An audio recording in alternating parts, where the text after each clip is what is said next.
This is VOA News. I'm David Byrd. 4 more people have been diagnosed in an outbreak of viral pneumonia in Wuhan, China, even as U.S. health officials began screening airline passengers arriving in the country from that area of China. As of Saturday, the Wuhan Municipal Health Commission said the total number of cases stands at 45. 5 people are in serious condition, 15 have been discharged. The rest are in stable condition, but 2 people have died. U.S. health officials have been screening arriving passengers on direct or connecting flights from Wuhan at airports in San Francisco, New York, and Los Angeles. Chinese health officials said many of those who became sick worked at or visited a food market in the suburbs of Wuhan. China's President Xi Jinping and Myanmar State Councilor Aung San Suu Kyi signed 33 agreements on Saturday in a bid to speed up infrastructure projects in the Southeast Asian nation. We get more from Reuters' Emer McCarthy. The agreements are part of the flagship Belt and Road Initiative, China's vision of new trade routes described as a 21st century Silk Road. Both countries also agreed to speed up the implementation of the China-Myanmar Economic Corridor, a giant infrastructure scheme worth billions of dollars.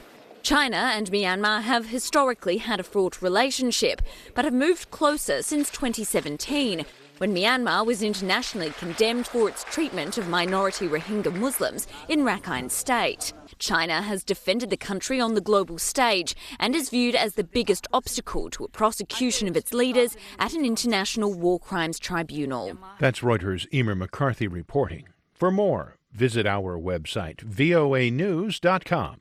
This is VOA News.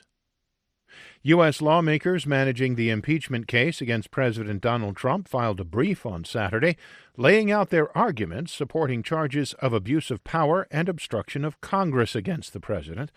In the 111-page document, the lawmakers summarized arguments made during weeks of testimony late last year during the House impeachment investigation.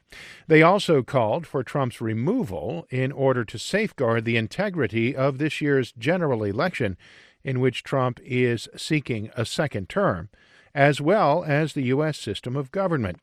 The president's legal team issued a rejection of the House's impeachment, calling the charges against Trump a dangerous attack on Americans and their right to vote. Trump's impeachment trial starts Tuesday in the U.S. Senate. Iran is sending the black boxes of the Ukrainian passenger plane that its military accidentally shot down this month back to Ukraine.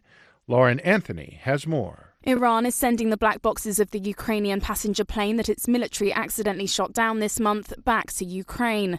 According to Tasnim news agency, Iranian authorities are also prepared for experts from France, Canada and the US to examine the data from the boxes. All 176 people aboard the Ukrainian International Airlines flight died when the plane was shot down on January 8th, shortly after takeoff from Tehran en route to Kiev. The director in charge of accident investigations at Iran's civil aviation organization told Tasnim that the flight data recorder would be sent to France if experts could not read it in Kiev. That's Reuters' Lauren Anthony reporting.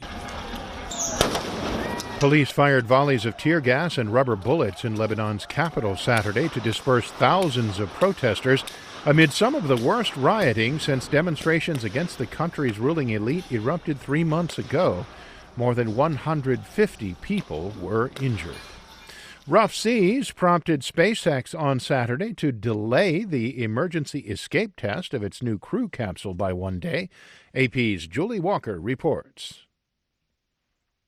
The capsule is supposed to catapult off the rocket and parachute into the ocean with mannequins on board. The test is the last major hurdle for SpaceX before launching 2 NASA astronauts to the International Space Station, possibly in March. Meanwhile, Boeing is still investigating why its Starliner crew capsule ended up in the wrong orbit after its first unmanned test flight. The last time NASA astronauts launched from the U.S. was in 2011. They've been riding Russian rockets in the interim for hefty prices. I'm Julie Walker. For more on these stories and the rest of the day's news, be sure to log on to our website, voanews.com. You can also follow us on the VOA mobile app.